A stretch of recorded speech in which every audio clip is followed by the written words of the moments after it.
శ్రీనివాస్ గారు తీర్థం సందర్భంగా 500 రూపాయలు విరాళం ఇచ్చారు. అమ్మవారు వారికి ఇటువంటి 500 ఆనందాన్ని కలిగించారని కోరుకుంటున్నాం. వెన్నా సత్యనారాయణ గారు తీర్థం సందర్భంగా 200 రూపాయలు విరాళం ఇచ్చారు. వారికి ఇటువంటి 200 అమ్మవారికి ఆనందాన్ని కలిగించారని కోరుకుంటున్నాం. అమ్మ కొబ్బరికాయలు బయట కొట్టి లోపలికి రావాలి. కొబ్బరికాయలు బయట కొట్టి లోపలికి రావాలి. లైన్లో ఎవరు కూడా గెంటుకోవద్దు.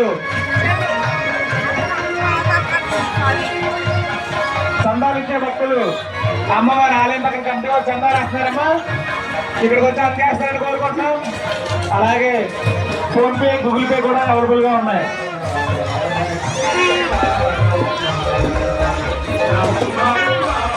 ఈరోజు మధురపూడి దుర్గమ్మ తల్లి తీర్థం జరుగుతుంది. జాతరలో భాగంగా మా ఫ్యామిలీతో రావడం జరిగింది.